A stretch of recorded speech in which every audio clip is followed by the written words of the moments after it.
അലൈക്കും വറഹ്മത്തുള്ളാഹി വബറകാതുഹു. ബിസ്മില്ലാഹ്, അൽഹംദുലില്ലാഹ്, അല്ലാഹുമ്മ സ്വല്ലി അലാ മുഹമ്മദ്.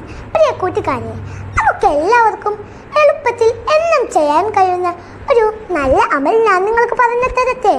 അത് ചെയ്താൽ നമുക്കും മറ്റുള്ളവർക്കും സന്തോഷം ലഭിക്കും. മാത്രമല്ല പരലോകത്ത് അള്ളാഹു പ്രതിഫലവും നൽകും. അതേ കൂട്ടുകാരെ, അതാണ് മറ്റുള്ളവരോട് പുഞ്ചിരിക്കുക എന്നത്. നബി സല്ലല്ലാഹു അലൈഹി വസല്ലം പറഞ്ഞു നോക്കൂ, തബസ്സുമുക ഫി വജ്ഹി അഹയിക സദഖ.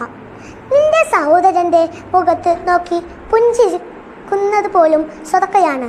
മറ്റുള്ളവരെ നോക്കി പുഞ്ചിരിച്ചാൽ അവരുടെ ദുഃഖം കുറയാൻ അത് കാരണമാകും. റമളാനിൽ നോമ്പ് നോൽക്കുമ്പോൾ നമുക്ക് കോപം വരാം, ക്ഷീണം തോന്നാം. പക്ഷേ അപ്പോൾ പോലും പുഞ്ചിരിക്കാം. അത് ഒരു സുന്നത്തും സദഖയും ആണ്. അല്ലാഹുവേ, എപ്പോഴും സന്തോഷത്തോടെയും പുഞ്ചിരിയോടെയും മറ്റുള്ളവരെ കാണാനുള്ള മനസ്സ് ഞങ്ങൾക്ക് നീ തരണമേ.